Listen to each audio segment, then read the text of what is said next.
Good evening out there. Thank you for tuning in tonight to the Lessons of Vietnam show. As we always do, we strive to tell you the real stories of the Vietnam War and the men and women who served in it. It's important to us. Our mission of the show is to dispel the myths and misunderstandings and the downright lies that are out there about the Vietnam War. It's a very confusing war at its best. And so we're trying to tell the real story. I am Bill Dixon, Vietnam veteran, Tet 1967, 1968, the host of the show and broadcast from the studios of Nissan Communications here in Raleigh, North Carolina. And I highly recommend sometimes you come on to Nissan Communications, look at some of the other shows he's got. Some of them are stranger than this show sometimes. You're welcome and encouraged to participate. Call us in, as you can see over there on the screen. Call in and let us know. There we go. That's our numbers. The telephone number is 919-518-9773, or even better, go to Computers 2K Voice and take part in the show, make comments, suggestions, whatever. Anything you see, you have questions about something or a comment about it, be sure to come on. That's what we don't get upset at all. We love for people to call in when all possible. Our tonight's show is Vietnam short stories. Oh, by the way, I forgot to tell you, I got carried away there. It's been a long week with the wall. I'll tell you about the wall in Wake Forest in a minute. Our Veterans Crisis Line, are you a veteran in crisis or concerned about one? This is the information, and reach out. There's some good people there waiting to talk to you and give you the information you need. Okay? Tonight, as you can see, our subject is Vietnam short stories. Sometimes we come up with the stories that are good stories, but not enough of it to stretch it out for a whole show. So we do a series of short stories and so forth. We're going to be covering a lot of different subjects tonight. And what I've done is between short stories, I've kind of added an extra slide that doesn't necessarily fit what the story's about, just something to break it up so we know one story goes to the other. This is about Command Sergeant Major Benny G. Atkins, Medal of Honor recipient for actions in March 1966 during the Vietnam War, and that's his book there, A Tiger Among Us. That's what we're going to be talking about tonight, how a tiger saved them from getting totally wiped out. Okay. Saved by a tiger, Benny G. Atkins was drafted into the Army on December 5th, 1956 at the age of 22 from, Waurika, Oklahoma. If you're from Waurika, Oklahoma, and I pronounce it wrong, I'm sorry. If you've seen the show much, my pronunciation of words sometimes is a little strange, but to each his own.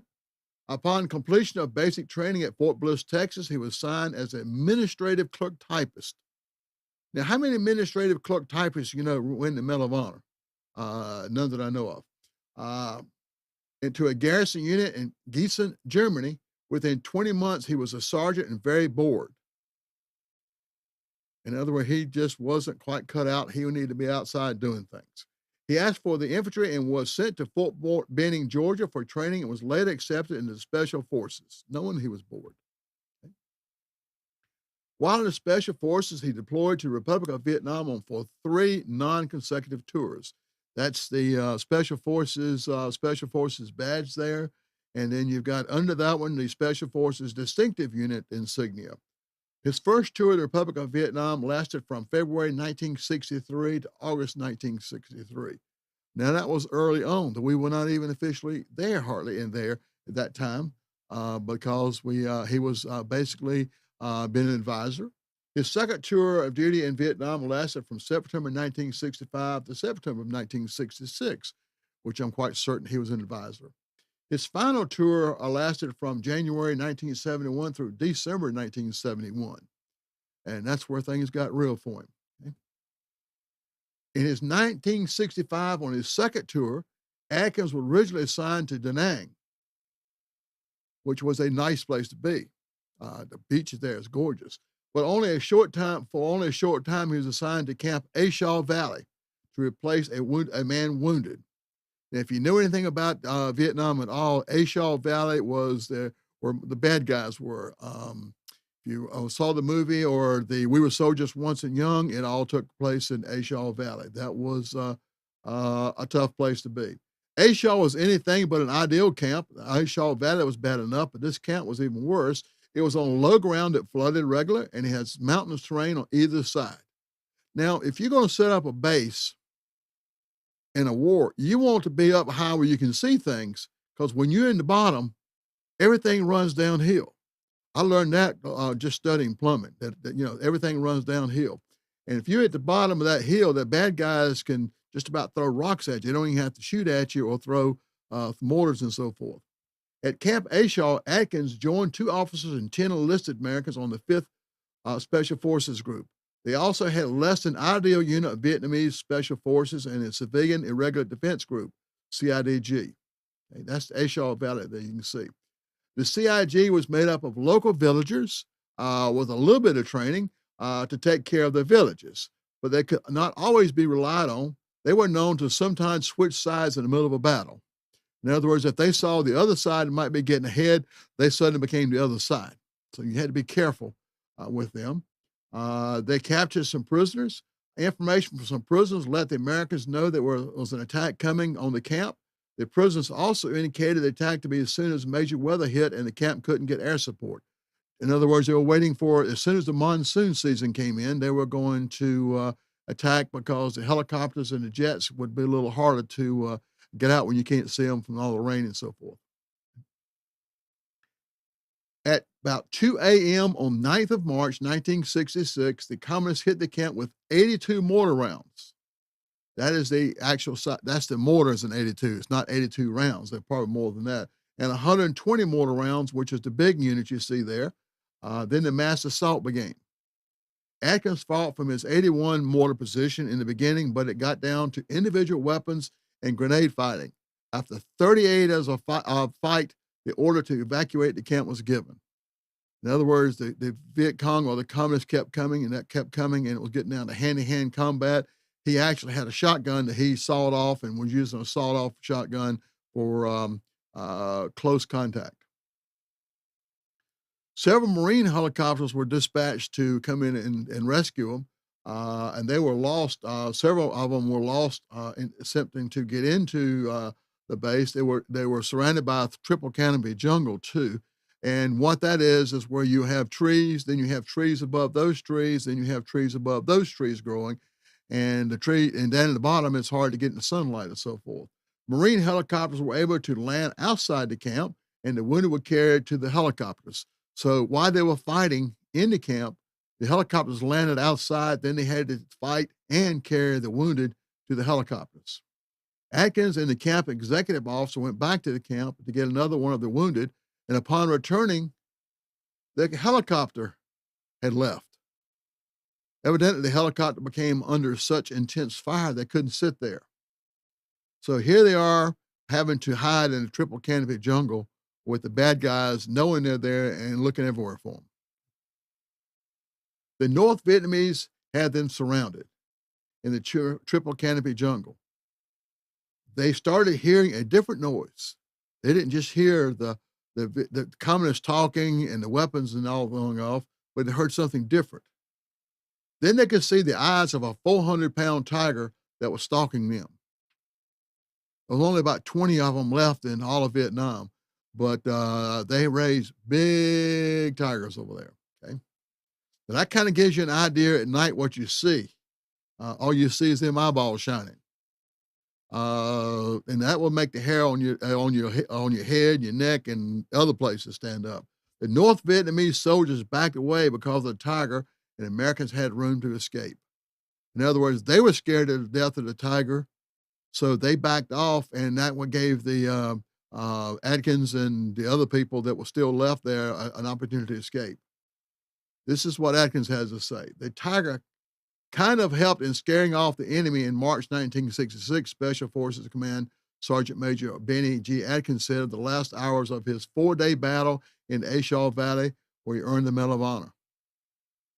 Atkins' Medal of Honor citation states, during the 38 hours battle and 48 hours escape and evasion, fighting with mortars, machine gun, recordless rifles, small arms, and grenades, it is estimated that Sergeant First Class Atkins killed between 135 and 175 of the enemy while sustaining 18 wounds to his own body.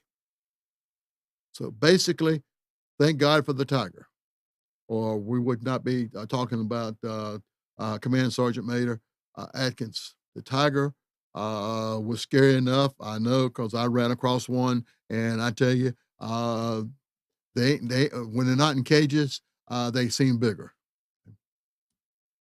Now, this is one of our separations. In Vietnam, the Vietnamese would call us "you number 1 GI" or "you number 10 GI," and most of the time we were number 10.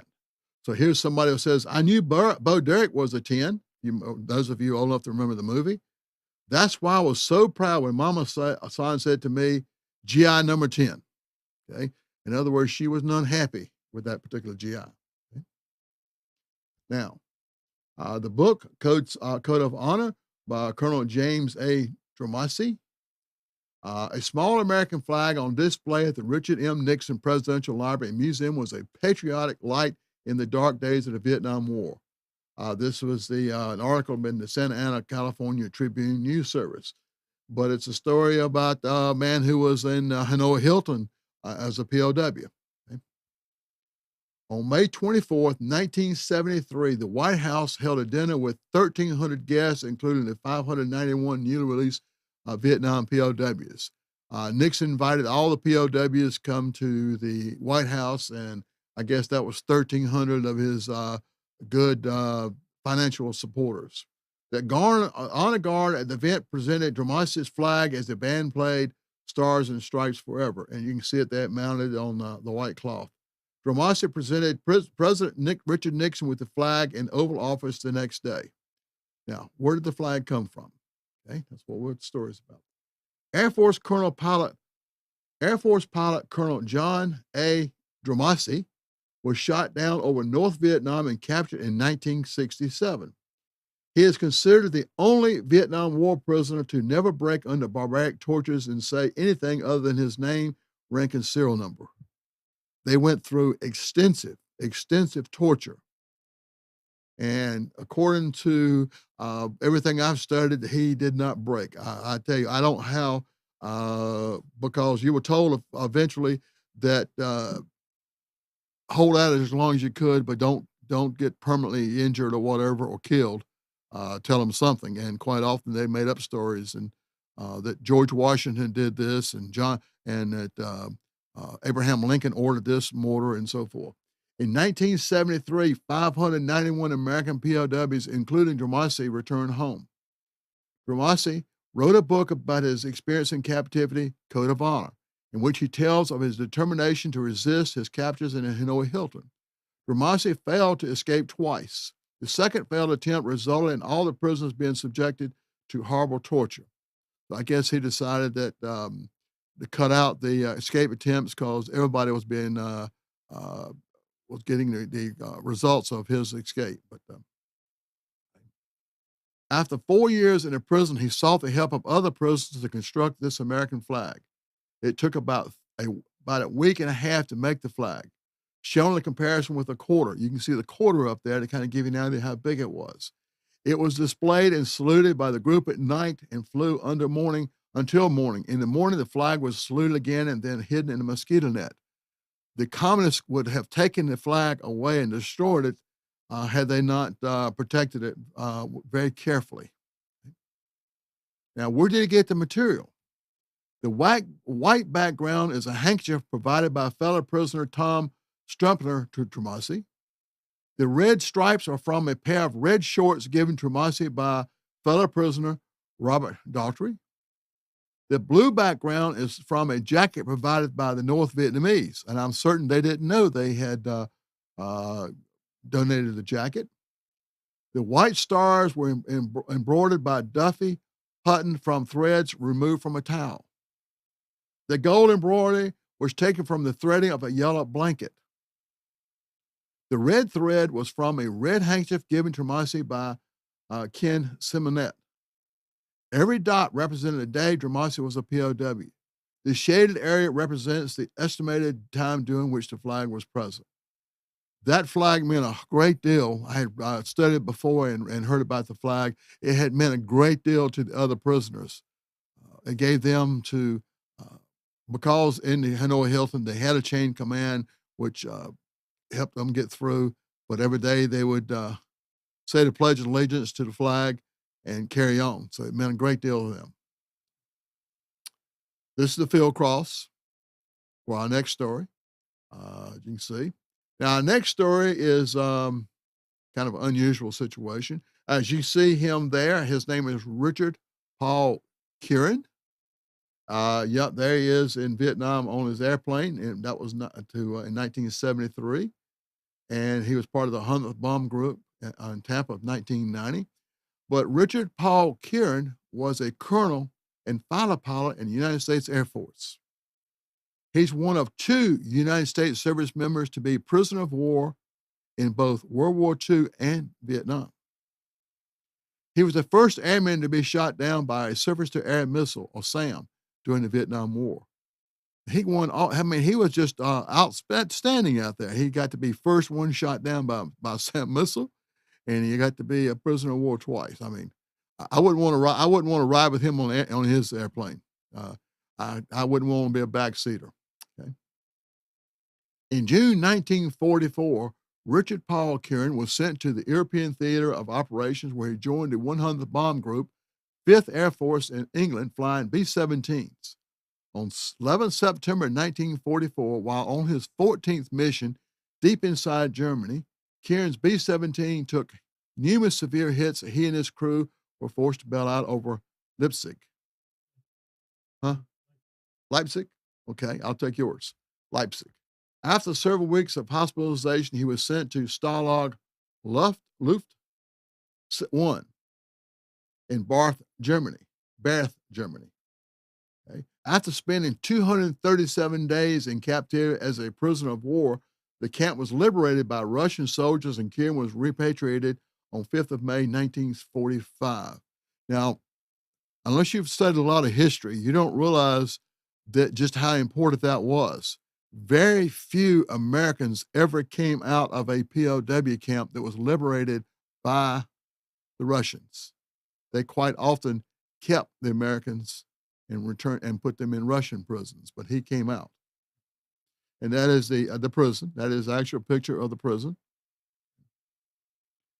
On the 24th of July, 1965, 12 days after arriving in country, or as Vietnam, promoted Major Kieran filled in, can't read my own writing there, filled in for another pilot who was on sick call for his 5th combat mission in Southeast Asia. Now here he is, you can get shot down, you fill it in for somebody else, and he gets hit by the first man hit by a SAM missile. As command pilot, he was flying northwest of Hanoi with his F-4C Phantom II aircraft. Took a hard vertical hit. Then a violent explosion ripped through the aircraft and his fire swept through the plane. That's a SAM missile coming at his plane. He had just become the first on-record American aircraft downed by a Russian-made SAM surface-to-air missile. He parachuted down and landed on the side of a mountain during a monsoon. Major Kieran injured both ankles, sustained flash burns over his hands and shoulders and face, and he carried a piece of shrapnel in his leg until he returned to the U.S. He was captured the next day and taken as a prisoner of war by the North Vietnamese. Now, there's recently been a story about a POW that was captured in the process of being shot down and captured. His legs were broken, and they took him to the hospital and set his legs. Now, here's a prisoner of war that had shrapnel in his leg, and nobody ever took the shrapnel out. Uh, they didn't treat everybody the same, did they? Kieran's wife and 2 children were told that he might be dead. It wasn't until a famous photo surfaced during a POW parade through Hanoi that Kieran's family found out he was alive. They took the prisoners through Hanoi, and the the guards almost lost control because the people in Hanoi were stoning and running up and slapping and hitting and poking the prisoners. But they it was a show, one of the many shows that the communists like to do. But things almost got out of hand. As a POW in World War II, his nickname was Junior because he was one of the youngest officers. As a POW in Vietnam, his nickname was Pop because he was older than most and was viewed as a fatherly figure. That's him as a POW in Hanoi Hilton. He cared for many of the POWs while in camp, and many attributed their survival to his guidance. After spending 2,760 days in captivity, now Colonel Kieran, promoted while in POW status, was released during Operation Homecoming on 12th February 1973 when the others were released. Colonel Richard Paul Kieran is one of the only 2 Vietnam prisoners of war to have been held as a POW twice. He served a total of 2,997 days in captivity. That's a lot of time. Now, this is one of our between stories, and this is an unusual urinal sticker. Most of the urinal stickers I've seen has been a little smaller, but I love this one so much. Jane Fonda is we're all so fond of Jane and the things that she did for us in Vietnam. If you don't know what about Jane Fonda in Vietnam, talk to a Vietnam veteran or read some of the Vietnam information about Jane, as we call her, Hanoi Jane, and her having her picture taken in the communist anti-SAM missile sites, waiting for the blonde-haired, blue-eyed murderers. But I just wanted to make sure that we got a separation so we make sure we knew what story. Okay, now to the next story. Okay, Vietnam War journalist. The Press Freedom Organization, Reporters Without Borders, tallied 63 journalists who died over a 20-year period ending 1975 while covering the Vietnam War, with the caveat that media workers were not typically counted on at the time. There was one reporter, a female reporter, that was captured, and they thought she was dead and sent out information about her being dead, but she escaped sometime later and come up find out that she was dead, but she wasn't dead. And her name just totally went away right there in a minute, but I believe if you look her up, I won't give you some homework to look it up and find out about her. But this gentleman standing right here in the picture with his camera, all dressed up in his journalist uniform there, with Saigon, Vietnam, April 1969, Stars and Stripes photographer Paul D. Savanuk at the paper Saigon Bureau. He's standing there a few days before his death. Savanuk, a military journalist, was covering C Troop of the 3rd Squadron, 5th Armored Cavalry Regiment when they came under attack on April 18th, 1969 to Cam Lo and Quang Tri Province. Now, we've talked about Quang Tri Province before. That was the northernmost province, most bombed area in the history of warfare. During the battle, he put down his camera to assist a wounded soldier and was killed by enemy gunfire. When Robert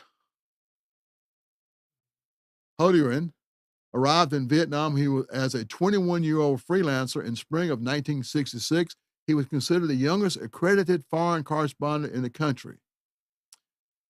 Accredited journalists in Vietnam interacted freely with troops and filed uncensored reports about conflict. This was the first war that was allowed. As you can see there, no censorship. I think that was stretching a little bit. We'll talk a little bit more about that in a minute. The open door for the press was a hallmark of the war for journalists. It is the only war the United States has been involved in where reporters weren't subject to censorship. It was the last good war for reporters, Holloman said. Okay. In those days, it was simple for a journalist to hitch rides on a U.S. military aircraft and link up with the front lines. As a correspondent, you could go out and wave down a chopper or a plane and go on and go anywhere you wanted. There's the lady that was supposed to be dead there. As you can see, there were women photographers there. Uh, Dickey was another woman, quite famous photographer in Vietnam who was killed. Hunter saw combat with every major American unit in Vietnam from the DMZ to the Delta. And the DMZ was the demilitarized zone at the northern part of South Vietnam, and the Delta was down in the swamps with the mosquitoes and leeches down in the southern part of Vietnam. The grunts had the same dark humor as me, he said. I admired greatly their ability to endure. I have made a career of making sure Americans understand what these young men and women go through when we send them to war. Life for a journalist working in Vietnam was surreal at the time. They experienced the same thing as the soldiers did. Quite often, they saw more combat than a lot of normal people would be because they would go out with the unit today because they were looking for combat. And then they'd come back in to Saigon the next day, go out with another unit and see more combat. But on a typical day, Halloran said he might have woken up in his apartment in Saigon, downed some coffee and a bagel, headed over to the airport to hitch a flight to the jungle, linked up with the unit, observed the fight, and then ridden a chopper back to Saigon. That had to be exciting. Our reporters couldn't file directly from the battlefield as they can today. In Vietnam, they phoned in accounts from the nearest U.S. base, returned to Saigon to file it. A challenge was getting back to Saigon as fast as possible, Hunter said. You had to hand carry your film to give it to a pilot, and sometimes it made it, and sometimes it didn't. Keeping film dry once it was out of the camera was another challenge. And you see him, a photographer there climbing through the swamps and the water and so forth. In other words, sometimes he would stay out with the unit there, but he would give this film to a helicopter pilot and said, turn this in for me, have it developed and so forth. But quite often that pilot would be sent somewhere else, and the film and the pilot and Hunter didn't ever meet up again.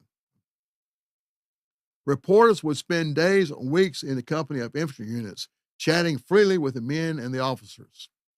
We could write anything we wanted to, he said. However, clippings of our stories published in American newspapers and Stars and Stripes would be sent back to the grunts by their relatives, and the soldiers would know what we were saying about the war within a few weeks. In other words, if they didn't report what was happening and try to have it buttered up or covered up, the soldiers knew about it. So the next time it came out, they wouldn't be as freely with them. Okay. Now, this is a Stars and Stripes magazine newspaper, and it's very popular today. It was very popular during Vietnam, and it is military. At times, there was a tension between the young military journalists, some of whom were sent to the Stars and Stripes directly from deployed units, and the brass, I recall. He said he was threatened with court-martial when he wrote a story about the 23rd American Infantry Division soldier who refused to fight, which would have been interesting since he was a civilian, how they were going to court-martial him. But he wrote the story, and a piece about a special forces camp that was almost overrun also got some blowback, he said.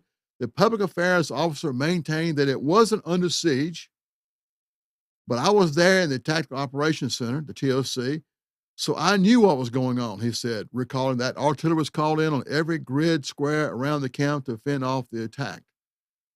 So you see from this, yes, they could post what they wanted to, but they had to take the disdain of the public information officers or whatever. I know as far as the Stars and Stripes, sometimes the Stars and Stripes would come out, and we start reading the Stars and Stripes, and they'd come by and pick it up because there was something in the Stars and Stripes magazine that they didn't want out. Somebody posted, so you didn't get Stars and Stripes that day. But then again, I had to do a report one time on all the bridges in Vietnam. I had to get special security clearance. If I got up to go to the bathroom or whatever, I had to lock that information up in the safe or the vault. And I did my report. I thought it was really good with the information I had. But about 2 weeks after my report came out, the Stars and Stripes came out with a much better report because they had better pictures and better information than I had on the security.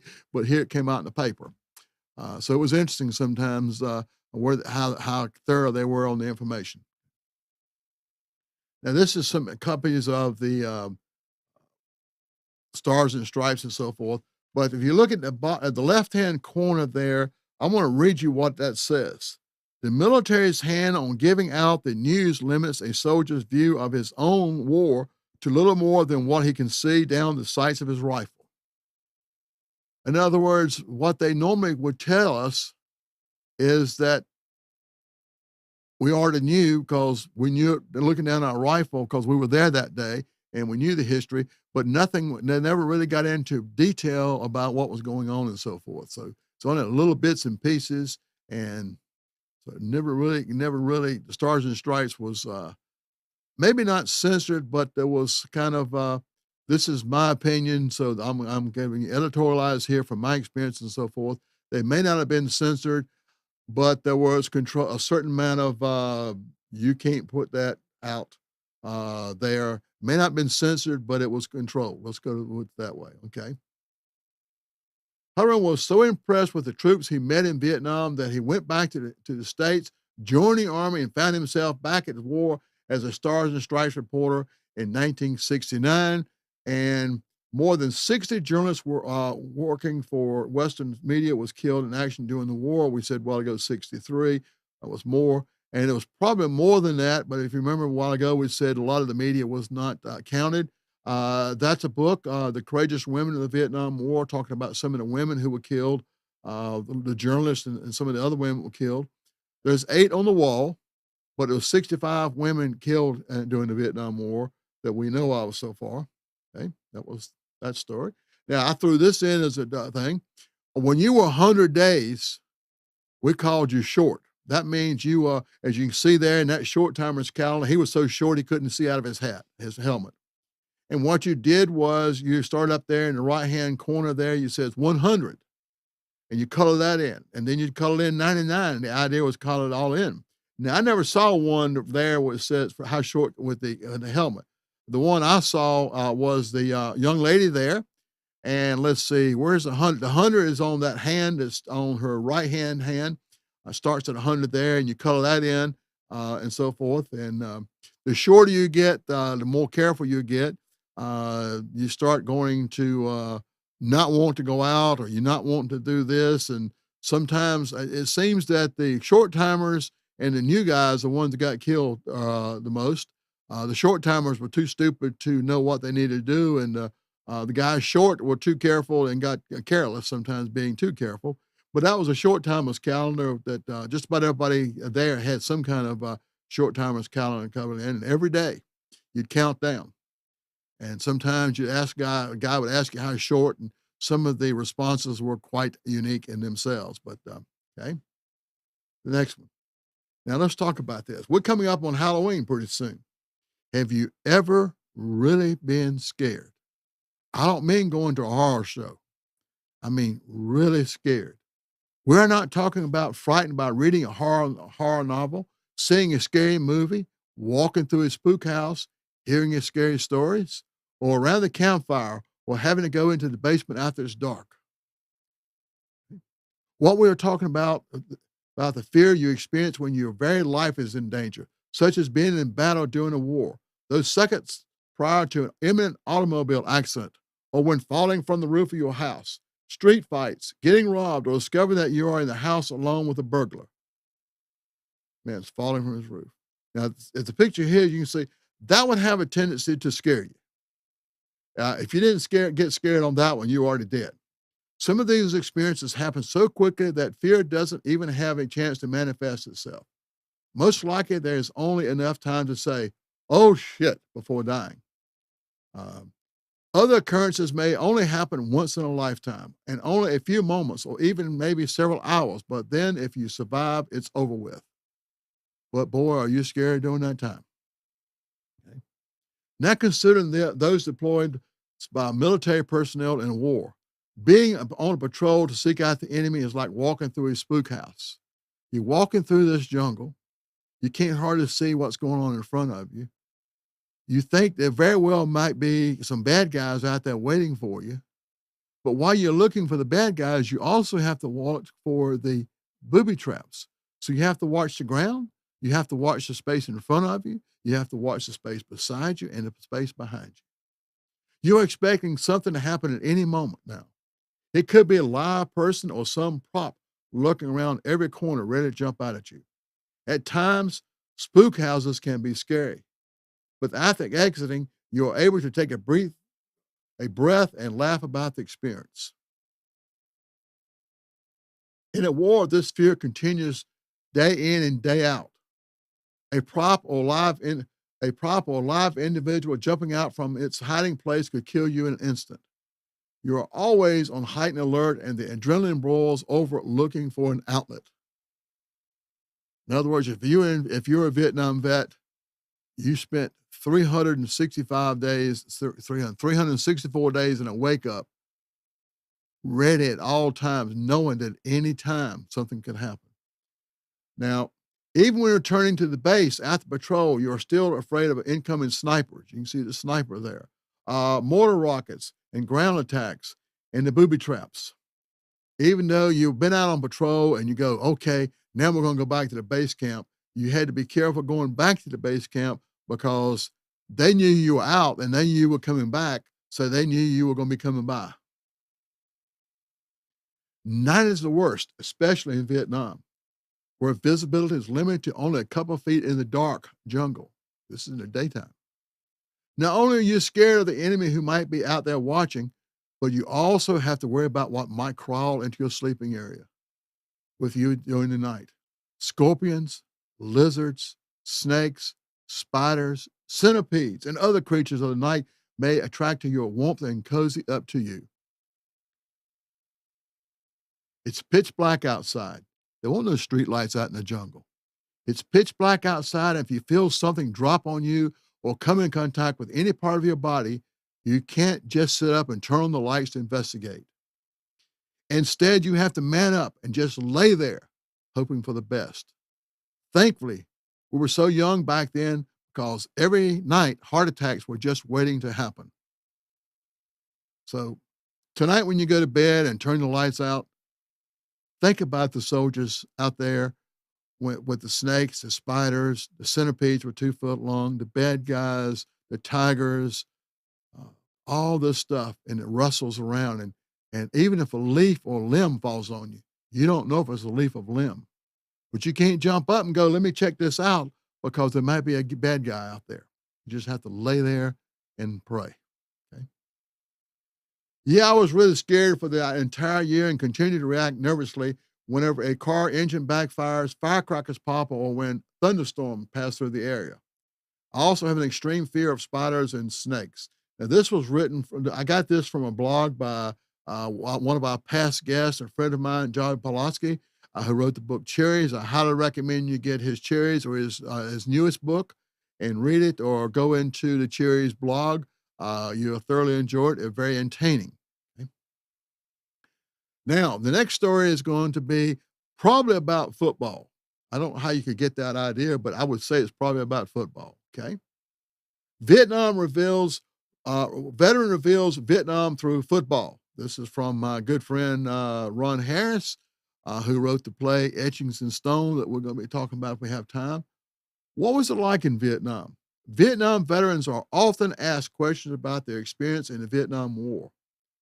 Questions such as, why did you go to war? It's because they didn't give me no choice. What was it like over there? How were you treated when you came home? Why are you still struggling?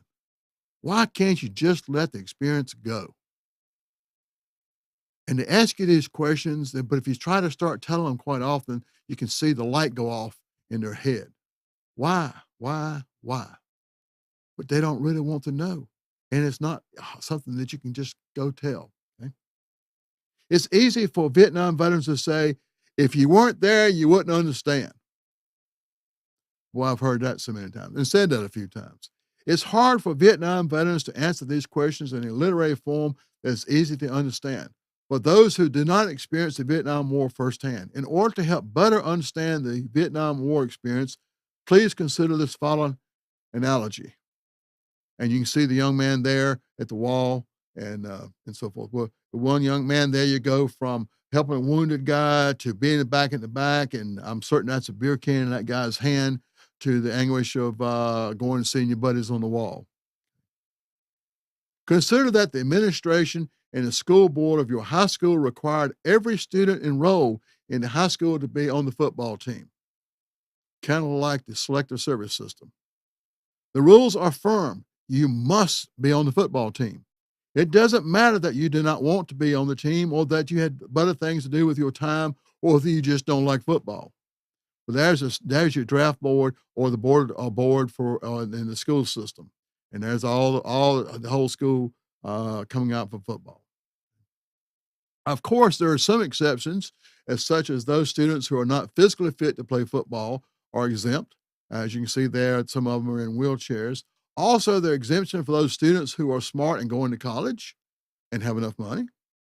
Not to be forgotten is for students who are children of the administration and school board or other important citizens in the community. These students are exempt from playing football unless they want to play. Everyone else must play.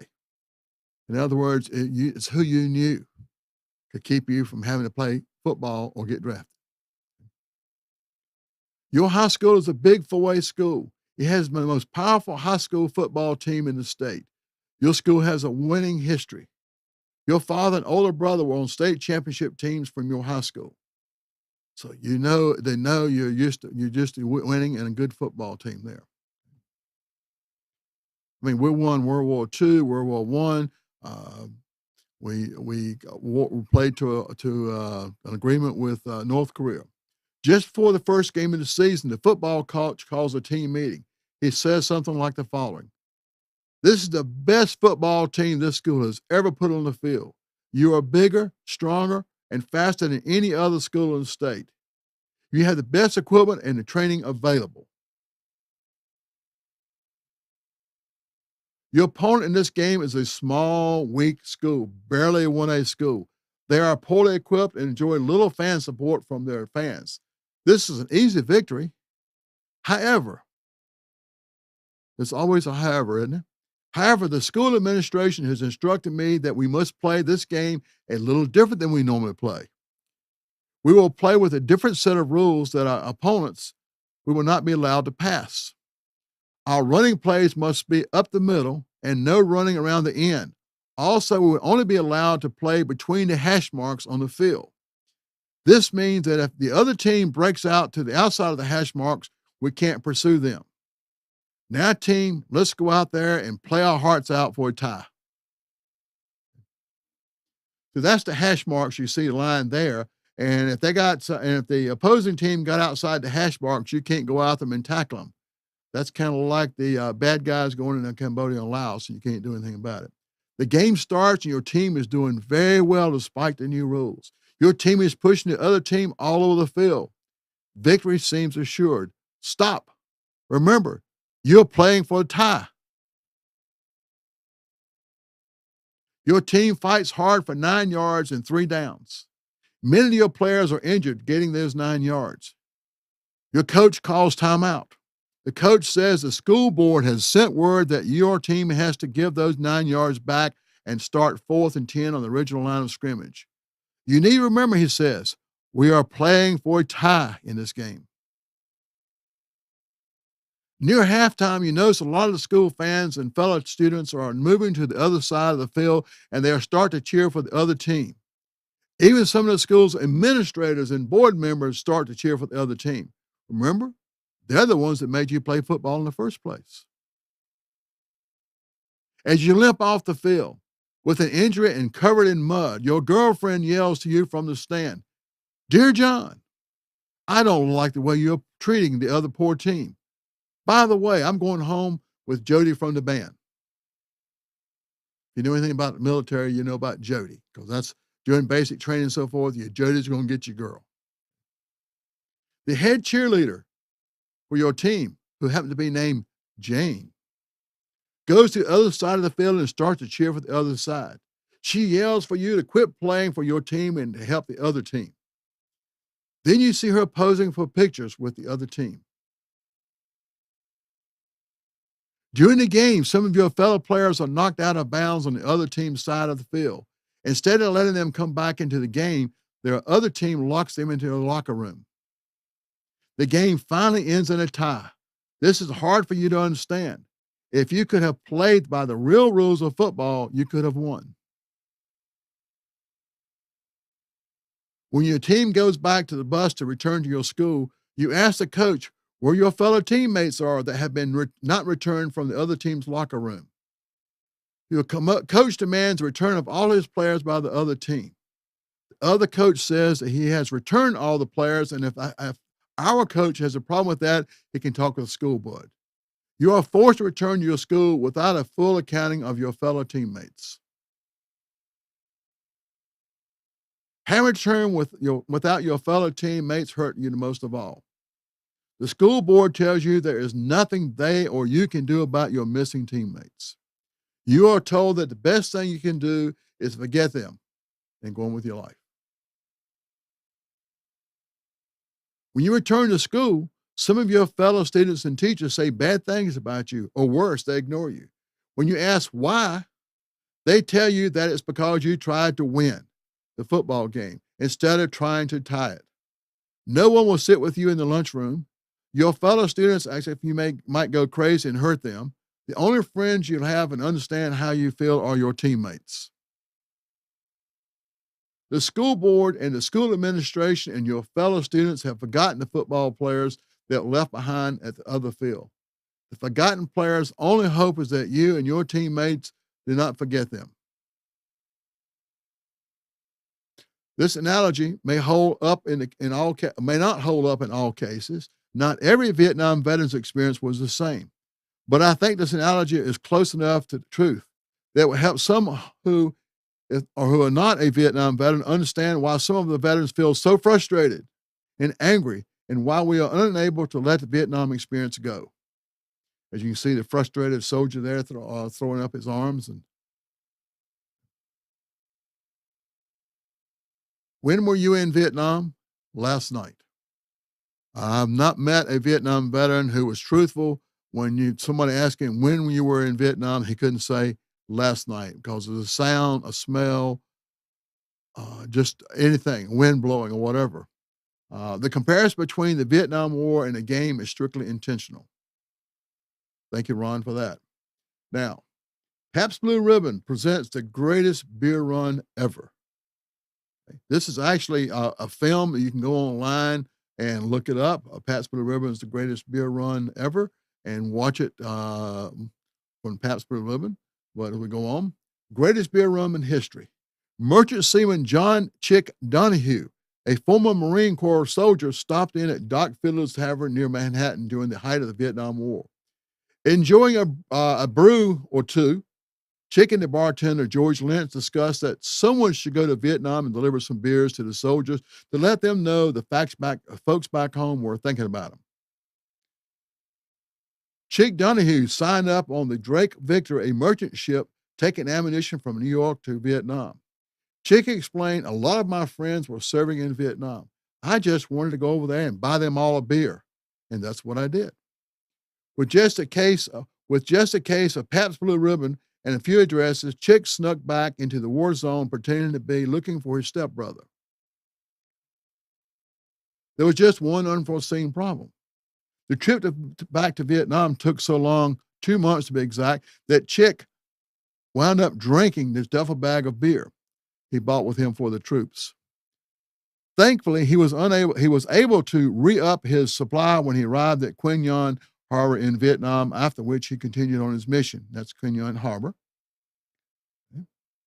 When the ship pulled into Quy Nhon and Chick was resupplied, he saw Tommy Collins, the first name on his list, right off the bat. As Collins got over the initial shock of seeing Chick there, dressed like he was going on a golf outing, according to Collins, the men shared a beer and then went out drinking. And you got to remember now, he is not in the military. He just showed up.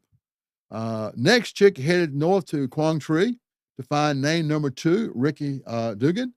He found him and they shared a few beers.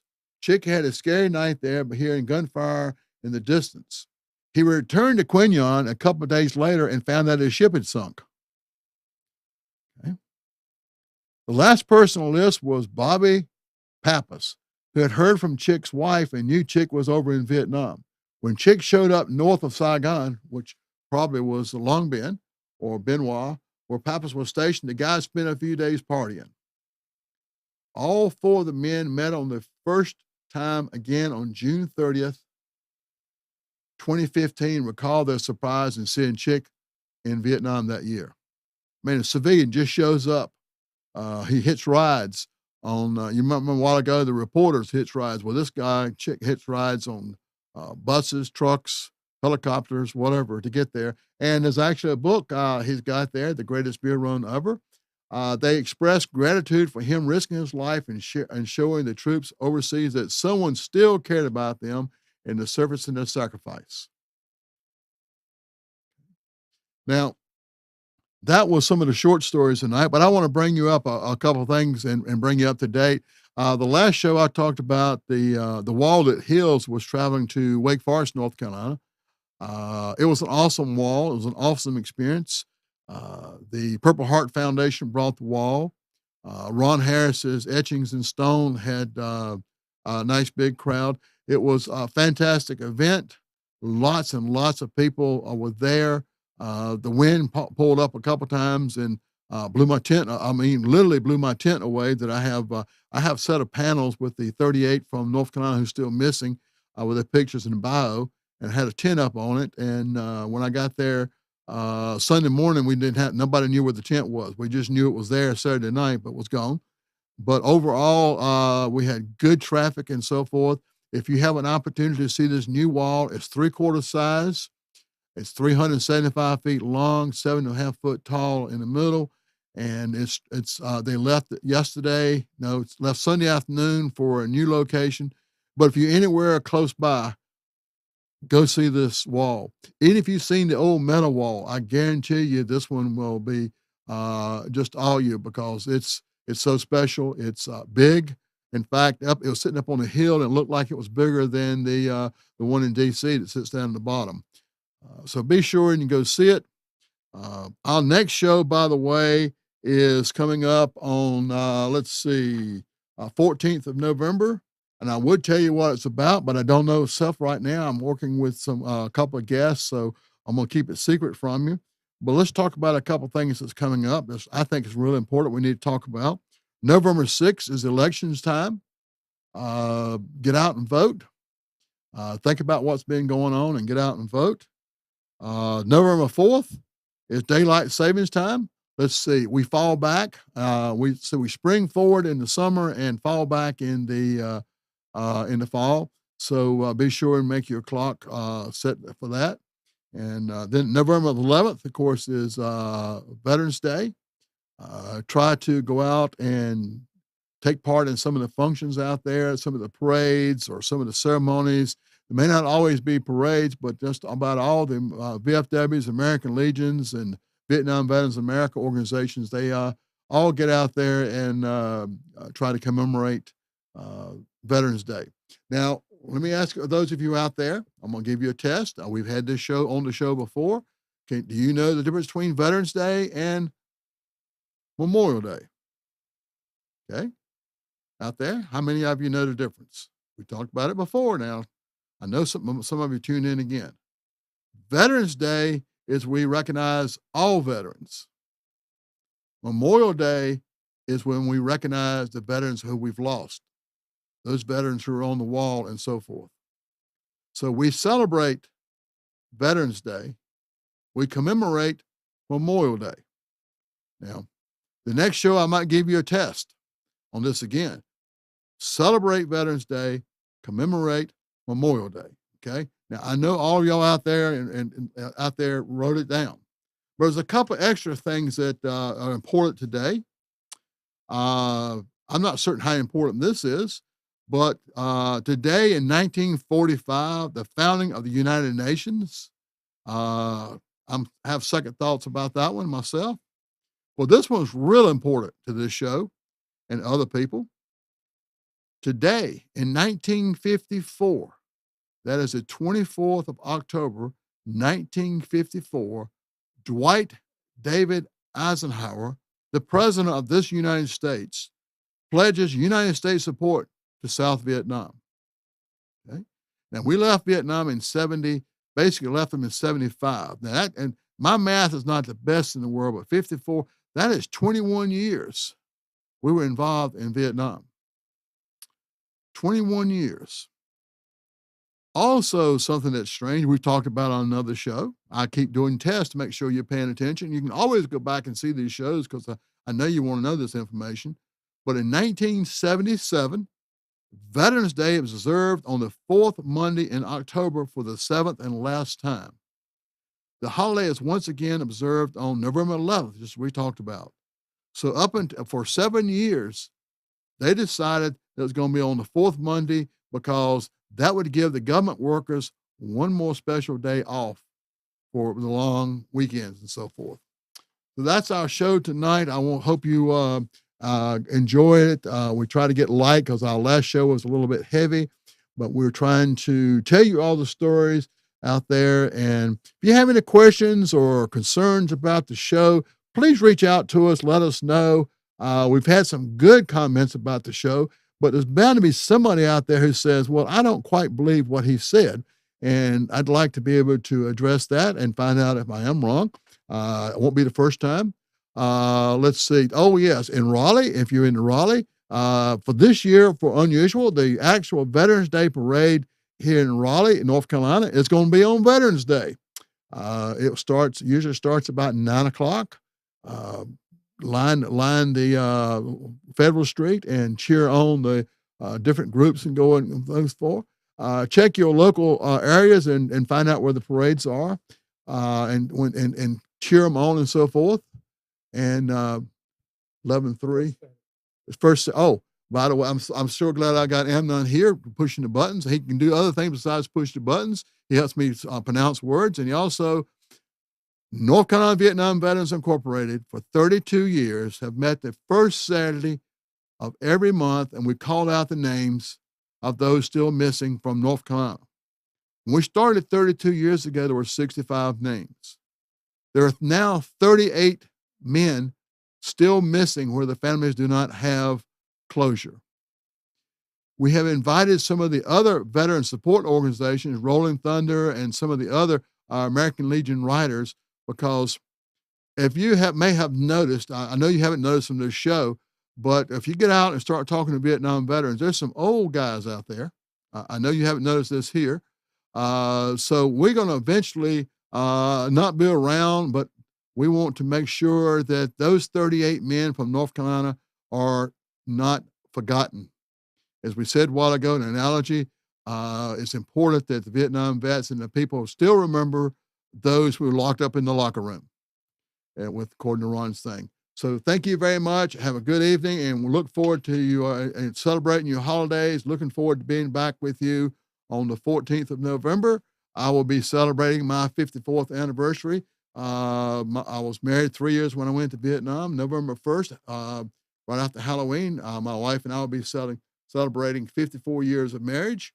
I can't believe I put up with it that long.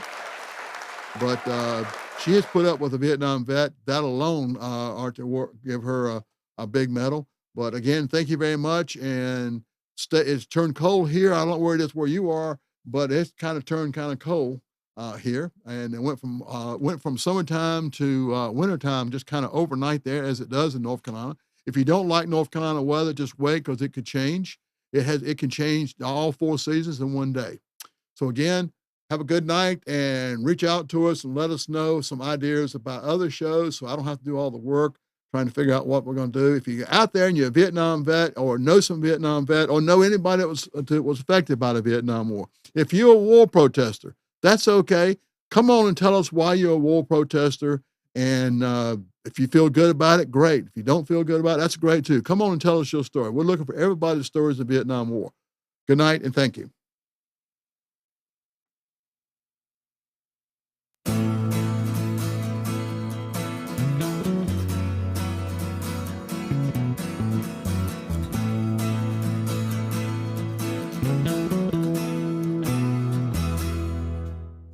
You are tuned to the Nissan Communications Network.